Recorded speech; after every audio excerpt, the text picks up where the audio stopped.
thousands dead, not from bullets or artillery. From exhaustion, Ukrainian FPV drones changed the rules. They don't chase to kill. They chase until soldiers can't run anymore, then strike. Eastern Ukraine, winter morning, a Russian soldier moves alone across frozen ground. No backup, no radio, just white terrain stretching endlessly. Above him, an FPV drone locks on. Thermal optics detect his heat signature. The operator watches, doesn't dive, just follows. The soldier hears it, that buzzing hum. He runs, sprints across open ground, grabs snow, hurls it upward to block the camera. Flakes scatter. The drone holds position. He fires his rifle skyward. Misses. Stumbles. Breathing harder. The drone doesn't accelerate, just tracks. 30 meters behind, matching his slowing pace. Battery left, 18 minutes. Soldier's stamina, 90 seconds. This isn't a hunt, this is a waiting game, and humans always lose. To understand why this works, you need to know what changed in 2024. Traditional drone warfare was simple: detect, strike, immediate impact. Winter 2024 changed everything. Ukrainian operators discovered something. Drones don't need to attack fast. They can wait, track, let the target exhaust itself. The tactic emerged from necessity. FPV drones cost $500. Flight time, 15 to 20 minutes. Thermal cameras detect heat signatures through snow and sparse trees. Russian soldiers walk alone. No partners. No skywatch. No warnings when threats appear overhead. Winter terrain eliminates hiding. Snow highlights every footprint. Bare trees offer zero cover. Movement becomes visible from 200 meters up. Here's the asymmetry. A drone's battery outlasts human stamina by 10 times. An average soldier sprints for 90 seconds before exhaustion sets in. The drone hovers for 20 minutes without fatigue. Cost comparison: $500 drone versus years of training investment per soldier. The operator doesn't rush, doesn't waste the strike on a moving target, waits for biology to do the work. Exhaustion becomes the weapon, but the real breakthrough wasn't the technology. It was understanding human limits. Footage from dozens of strikes reveals the pattern, and it's brutal. The footage repeats.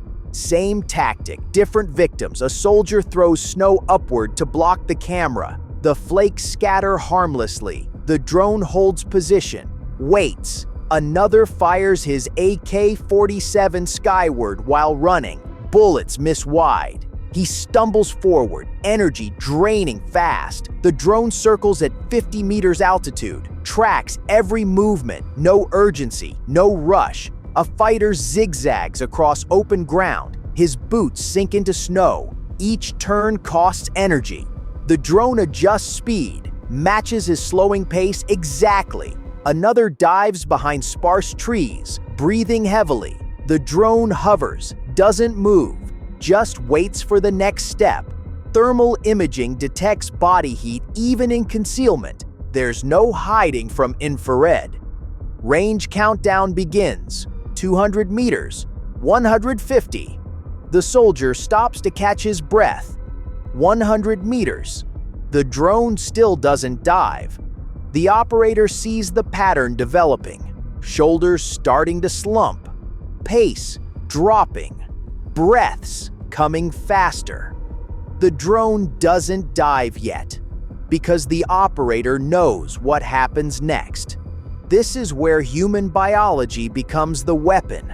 The soldier's sprint slows to a jog, jog to a walk, walk to a stumble. The drone maintains constant distance, 20 seconds behind, matching every turn, every direction change. The fighter bends over, hands on knees, gasping for air in the frozen field. The operator sees it. Shoulders drop, head tilts down. Movement stops. The drone descends. From 50 meters to 30, accelerates. The soldier looks up.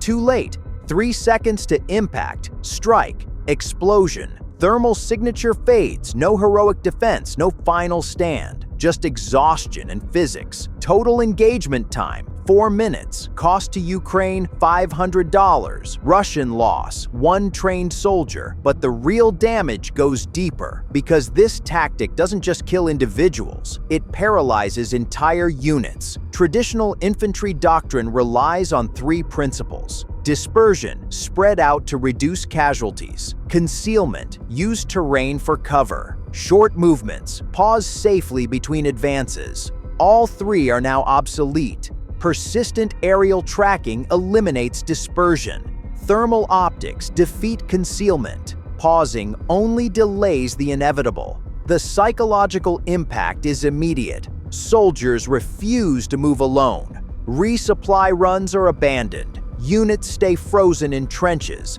Physical limits become fatal. Average soldier sprint time, 90 to 120 seconds before exhaustion hits.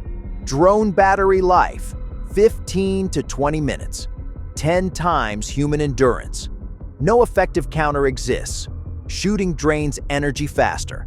Hiding only delays the strike. Running guarantees collapse. Groups fare slightly better.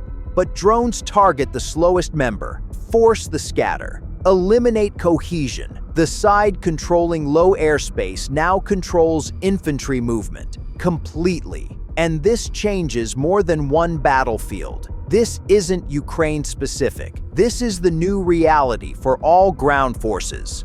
Modern infantry doctrine was written for 20th century threats.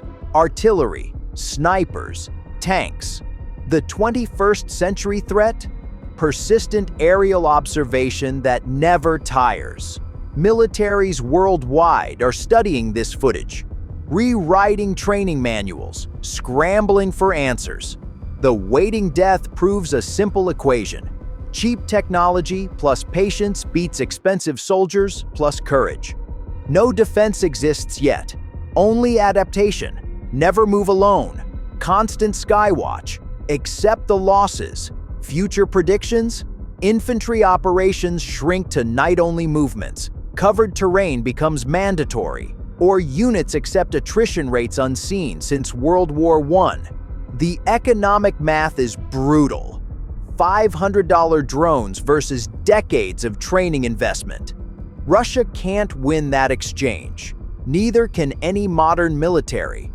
This is just the beginning. FPV tactics evolve every week. Subscribe to see the weapons and methods redefining modern warfare. New breakdowns every week. See you in the next one. The sky doesn't sleep. And on this battlefield, neither can you.